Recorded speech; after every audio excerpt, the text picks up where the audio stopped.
মহারাজ, বাইরে রাজ্যের প্রজারা জড়ো হয়েছে, সকলে মিলে বিক্ষোভ করছে। একবার একবার শিগগির আসুন মহারাজ, নইলে সাংঘাতিক কিছু একটা ঘটে যাবে। কি হলো? আবারও কোনো সমস্যা হলো নাকি? আমাদের রাজ্যের প্রজারা তো যথেষ্ট বোঝদার, তারা তো এমনি এমনি ঝামেলা ঝঞ্ঝাট সৃষ্টি করার মানুষ নয়। গোপাল, চলো গিয়ে দেখি।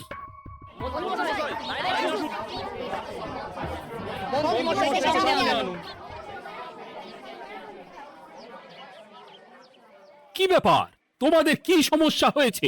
এইভাবে বিক্ষোভ করছো কেন? মহারাজ, মন্ত্রী মশাইকে সামনে আনুন, তারপর বলছি কি হয়েছে না হয়েছে। সেরেছে।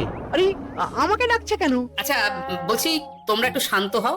আমি বুঝতে পারছি তোমরা কিছু একটা কারণে খুবই অসন্তুষ্ট হয়েছো, তাই সেই জন্য বলছি আগে শান্ত হও, তারপর বলো মন্ত্রী মশাইকে কেন খুঁজছো, উনি কি করেছেন? গোপাল দাদা, তুমি তো জানোই রাজ্যে যা গরম পড়েছে, তার জন্য খাল বিল পুকুর নদী নালা একেবারে শুকিয়ে গেছে, চারিদিকে জলের হাহাকার। হ্যাঁ হ্যাঁ, সে তো জানি। গত সপ্তাহে এই সমস্যার কথা জানিয়ে মহারাজকে অনুরোধ করে গিয়েছিলাম যে রাজ্যের বাঁধটা যাতে খুলে দেওয়া হয়। কেন?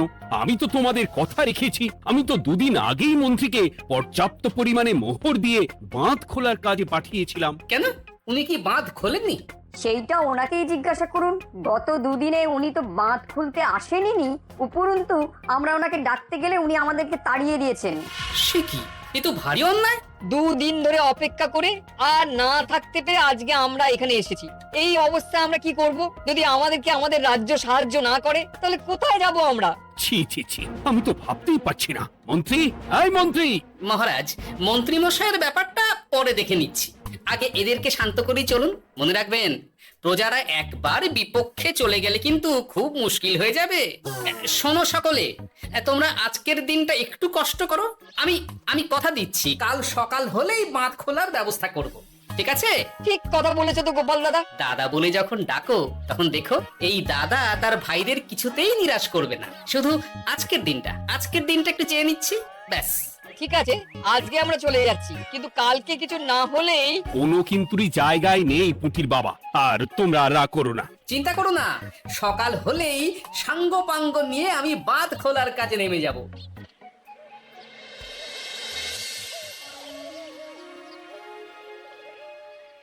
ছি ছি মন্ত্রী, তুমি এইভাবে আমায় মিথ্যে বললে।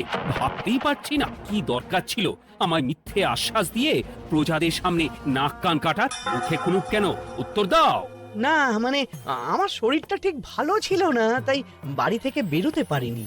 বলছি কি, শরীর খারাপ থাকলে রাজসভায় খবর দিতে পারতেন, আমরা কেউ দায়িত্বটা পালন করতাম। কি আছে? সমস্ত মোহরগুলো একত্র করে ঘাপটি মারলেন ঘরে। ছি ছি, জানাই আপনাকে ধিক্কার। সকলে মিলে করো প্রতিবাদের চিৎকার। মন্ত্রী মশাই, ছি ছি ছি ছি ছি ছি।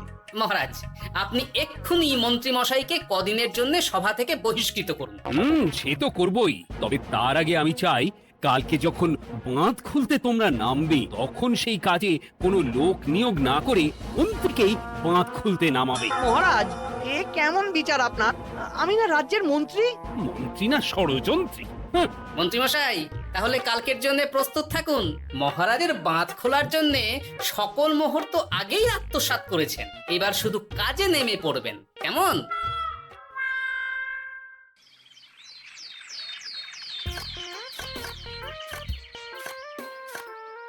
ওহ গোপাল, এইবারে ছেড়ে দাও, আর পাচ্ছি না। এত সহজে হাল ছাড়লে হবে বলুন? এই কে আছো? ওই শাবল কোদালগুলো দাও, আমি এদিকটায় খুঁচিয়ে দিই।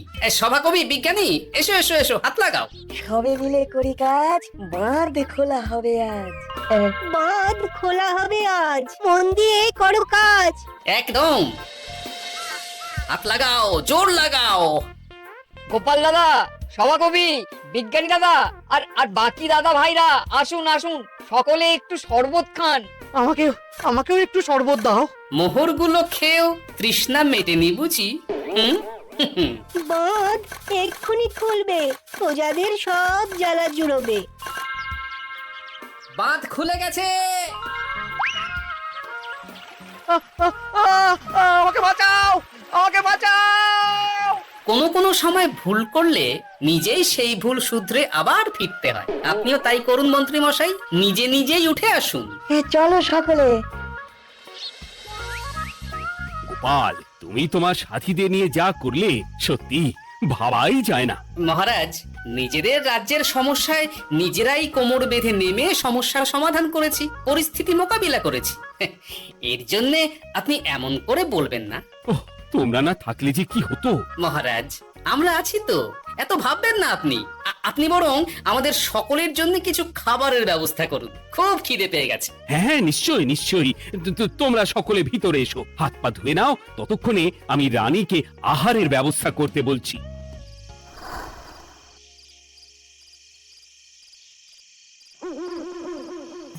ওমা গো, ওমা বাঁচাও, কি শরীর খারাপ তাই না লাগছে গো। একে গিন্নি, বাবারে, কি হয়েছেটা কি? ও, তুমি এইভাবে এখানে শুয়ে কাতরাচ্ছ কেন? বলি তুমি এসেছো? হ্যাঁ, এই তো আমি চলে এসেছি। কি হয়েছে গিন্নি? তোমার কোথায় কষ্ট হচ্ছে? গরমে হাঁসফাঁস করছি গো, পারছি না। রান্না করতে গিয়ে খুব বাজে অবস্থা হয়ে গেছে গো, এই থেকে এইখানে পড়ে পড়ে গড়াচ্ছি। ওহ, ঠিক আছে, আজ আর রান্না করতে হবে না গিন্নি, আমি রাজবাড়ি থেকে খেয়ে এসেছি। বাহ, নিজে খেয়ে এসেছো বলে আর রান্না করতে হবে না বলে দিলে, হ্যাঁ? এদিকে রাত্রে আমি খাবো কি সে খেয়াল আছে? হ্যাঁ হ্যাঁ, খেয়াল আছে, খেয়াল আছে। যাও, আমার জন্য রান্না চাপাও আর একটু জল দাও। দেখো, এত গরম পড়ে কৃষ্ণনগরের অবস্থা শোচনীয় হয়ে গেছে। বয়স্ক লোকেরা কোনো কাজই করতে পারছে না। সত্যি তো, এই গরমে রান্না করাটা খুবই কঠিন গিন্নি। কি বললে? আমি বয়স্ক লোক? আমার বয়স হয়ে গেছে, তাহলে নিজে কি? হ্যাঁ? এই না না গিন্নি, আমি তোমায় কিছু বলিনি। আমি গোটা কৃষ্ণনগরের সাধারণ বয়স্কাদের উদ্দেশ্যেই কথাটা বললাম। তোমার তো বয়স হয়েছে বলে মনেই হয় না গিন্নি। ও তাই বলো?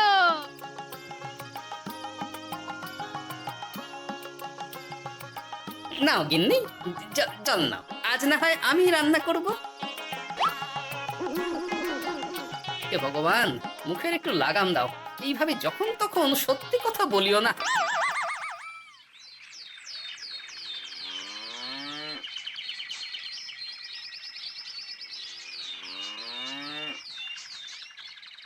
গোপাল দাদা, ও গোপাল দাদা, একবারটি বাইরে এসো, মহারাজ জরুরি তলব করেছেন।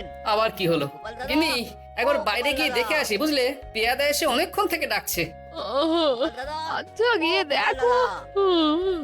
ও গোপাল দাদা, গোপাল দাদা, ও গোপাল দাদা, আরে তুমি এক্ষুনি একবার প্রাসাদে চলো, রানীমার খুব শরীর খারাপ করেছে, মহারাজ তোমাকে খবর দিতে বললেন। ঠিক আছে, তুমি যাও, আমি আসছি।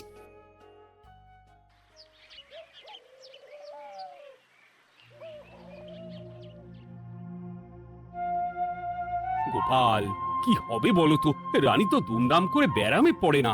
মহারাজ, ভয় পাবেন না, আমরা আছি তো। বৈদ্যকে পরীক্ষা করতে দিন, দেখি সে কি বলে। মহারাজ, অতিরিক্ত গরমের জন্য শরীরটা খারাপ হয়েছে। আসলে উনি এই তীব্র দাবদাহ নিতে পারেননি।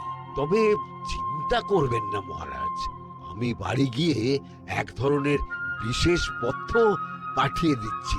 রানীমা খেলেই সুস্থ হয়ে উঠবেন। মহারাজ, নিজের কানেই তো শুনলেন, রানীমার তেমন গুরুতর কিছু হয়নি, চিন্তা করবেন না। বৈদ্যর ওষুধে উনি সেরে উঠবেন। যাওয়ার আগে একটা কথা বলে যাই, গরমের এই দাবদাহ কিন্তু আরো ভয়ঙ্কর হবে, তাই সকলে খুব সাবধানে থাকবেন। শরীর যাতে ঠান্ডা থাকে এমন হালকা পাতলা খাবার খাবেন। আসি, রাজসভায় দেখা হবে। মহারাজ, বৈদ্যমশাই কিন্তু এটা ঠিক বলেছেন, গরম আরো বাড়বে, তাই দুজনেই খুব সাবধানে থাকবেন, কেমন? গতকাল তো আমার গিন্নিও গরমের চোটে কুপকাত হয়ে গেছিল, শেষমেশ আমাকেই বাড়ি গিয়ে রান্না করতে হলো আর কি। ও বাবা, তাই নাকি? তাহলে তো খুবই চিন্তার ব্যাপার। আচ্ছা মহারাজ, আমি তাহলে এখন আসি, আবার রাজসভায় দেখা হবে। এই গরমে আর এখানে থাকতে পারছি না, বলছি কদিনের জন্য না একটু অন্য কোথাও গেলে হয় না গো? গিন্নি, এই গরমে ঘরেই থাকো, অন্য কোথাও যাওয়ার মোটে নাম করো না। বাইরে বেরোতে গিয়ে যদি কোনোভাবে গরম হাওয়া শরীরে লেগে যায়, তাহলে বিপত্তির আর শেষ থাকবে না গিন্নি। কিন্তু এখানেও তো যা গরম পড়েছে, পচে গলে মরে যাই আর কি। উফ গিন্নি, দয়া করে এইসব বাজে কথা বলা বন্ধ করো তো। আমার আয়ুর থেকেও তোমার আয়ু দীর্ঘ হোক। বাহ, তুমি এসব কথা কোথা থেকে শিখলে গো? হুম? এই তো তোমার থেকে আর কি। গোপাল গোপাল, রাজ্যের অবস্থা খুবই বেহাল। এই সবই আমাদের পোড়া কপাল। আরে সভা কবি, কি হয়েছে? তোমাকে দেখে তো মনে হচ্ছে তুমি কিছু... বিজ্ঞানী মহারাজ দুজনেই অজ্ঞান। ঘটি ঘটি জল ঢেলেও ফেরাতে পারেনি তাদের জ্ঞান। কি বলছো কি? তা তুমি এই ব্যাপারটা জানলে কি করে? গিয়েছিলাম একটু আগে বিজ্ঞানীর বাড়ি, গিয়ে দেখি লোকজনের ভিড় সারি সারি। সে কি? শুনলাম মহারাজ তাকে কিছু বলতে এসেছিলেন, তারপরে দুজনে বাইরে বেরিয়ে আসতেই অজ্ঞান হয়ে গেলেন। মহারাজ বিজ্ঞানীর বাড়ি গিয়েছিলেন, তাও আবার রানীমাকে ছেড়ে? রাজবৈদ্য কত করে বললেন এই সময় যখন তখন ঘরের বাইরে বেরোবেন না। কে শোনে কার কথা? আমার মনে হয় মহারাজ তেমন কোনো গুরুত্বপূর্ণ কিছু কথা বলতেই বিজ্ঞানীর বাড়ি গিয়েছিলেন। গরম কমানোর উপায় আলোচনা করতে হয়তো গিয়েছিলেন। আমাদের মহারাজ তো নিজের চোখেই দেখেছেন এই তীব্র গরমের চোটে রাজ্যের কি অবস্থা, কি অবস্থা। ঠিক বলেছো গিন্নি, আমার এই কথাটা তো মাথাতেই আসেনি। ধন্যবাদ গিন্নি, অসংখ্য ধন্যবাদ তোমায়। আমায় পরে ধন্যবাদ জানিও। হ্যাঁ, এখন আর দেরি না করে বৈদ্য মশাইকে সঙ্গে নিয়ে বিজ্ঞানী মশাইয়ের বাড়ি যাও। হ্যাঁ,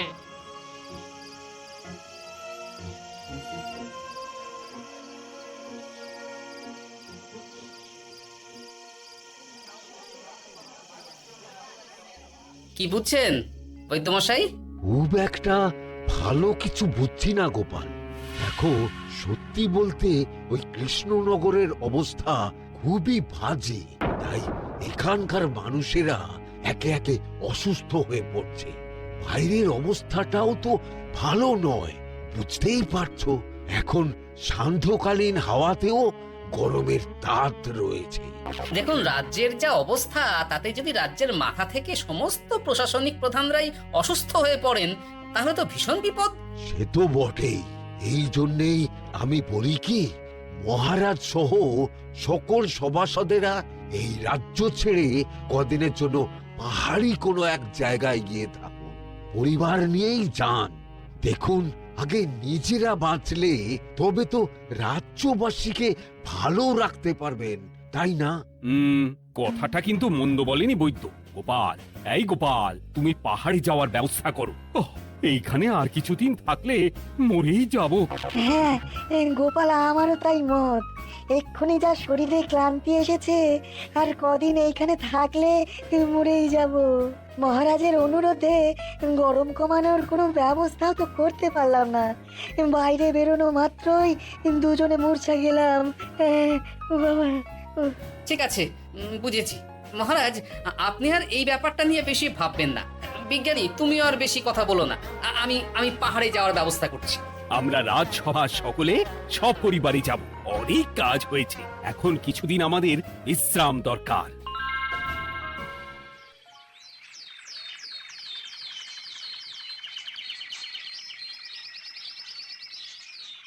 কি গোপাল, মন্ত্রীকেও তুমি আমাদের সঙ্গে নিয়ে যাচ্ছ? তুমি কি সব ভুলে গেছো? মহারাজ, আপনি খামোখা উত্তেজিত হবেন না। আপনার শরীরটা কিন্তু ভালো নেই। আর মহারাজ, আপনার রাজে বাস করে আপনার থেকেই শিখেছি বিপদের দিনে পরম শত্রুকেও দূরে ঠেলতে নেই। গোপাল এটা ঠিক কথাই বলেছে। যতই হোক, উনি তো আমাদের মন্ত্রী, তাই এই বিপদের দিনে ওনাকে ফেলে যাই কি করে বলুন তো? সত্যি গোপাল, তোমার তুলনা নেই। ঠক, সবই নাম কেনার চেষ্টা।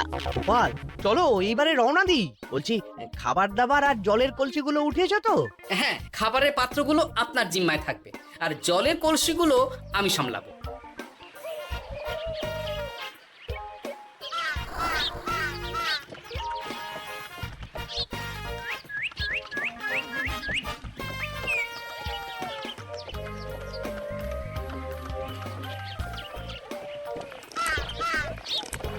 কি গো, তুমি খাবার ছেড়ে শুধুই জল খাচ্ছ?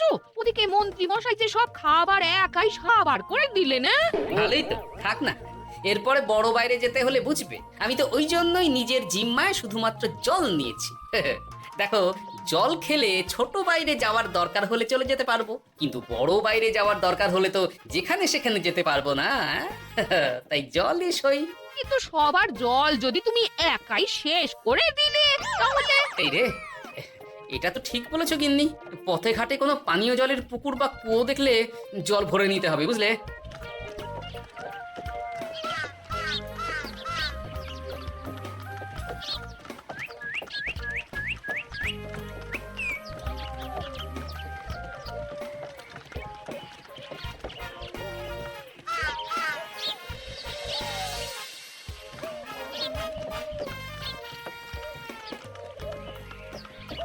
সকলে আসুন, দেখুন দেখুন মহারাজ আমার মূর্ছা গিয়েছেন, আসুন। সে কি, কৃষ্ণনগর পেরিয়ে এসেছি, এখন এই অচেনা অজানা জায়গায় এসে মূর্ছা গেলেন? গিন্নি চলো তো শিগগির গিয়ে দেখি। কেউ ঘাবড়াবেন না, মহারাজের শরীরটা আসলে খুব দুর্বল ছিল তো, তাই মূর্ছা গিয়েছেন।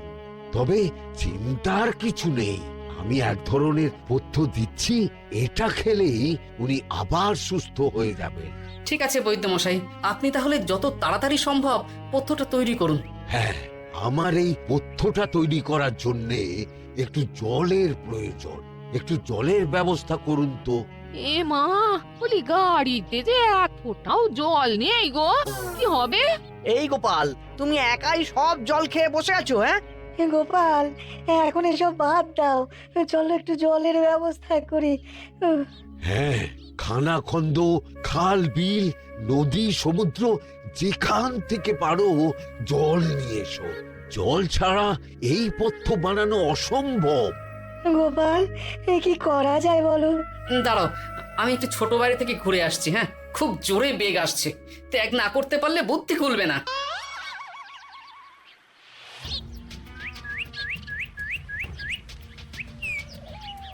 ওদিকে একটা পাত কুয়ো দেখতে পাচ্ছি মনে হচ্ছে।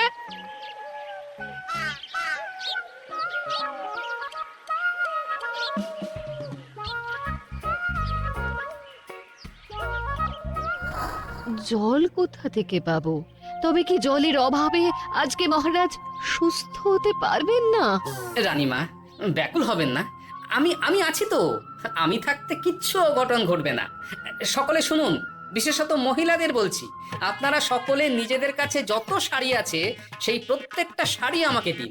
আমি শাড়ি জুড়ে জুড়ে লম্বা রশ্মি বানাবো, তারপর সেই রশ্মিতে বালতি ঝুলিয়ে জল তুলব।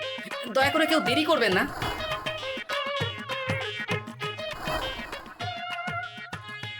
এই নাও আমার 5খানা শাড়ি। হ্যাঁ, এই নাও আমার 10খানা শাড়ি। আমি বাবা আমার লতা পাতা মিনি করা শাড়িগুলো দেব না। যা পারো করো, আমি বড় বাইরেতে যাচ্ছি। ও মা, বিপদের দিনে শাড়ি দেবে না? গায়ে জোরে নিয়ে আসবো। হ্যাঁ,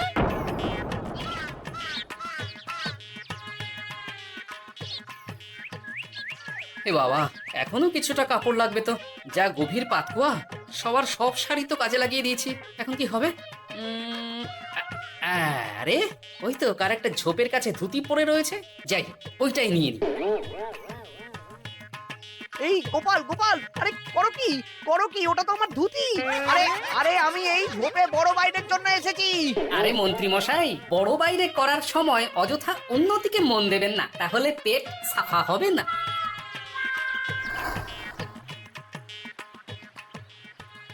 গোপাল, তুমি ছিলে বলে এই যাত্রাতে রক্ষা পেলাম। ভগবান তোমাদের অনেক অনেক মঙ্গল করুক। এই দেখো না, ওরা না আমার লতা পাতা আঁকা শাড়িগুলো নিয়ে নিয়েছে। এই, দূর তোমার শাড়ির লতা পাতা, আমি নিজেই জড়িয়েছি বড় বড় ঘাস পাতা। কিছু করছে রে, দূর চাতা, দূর চাতা।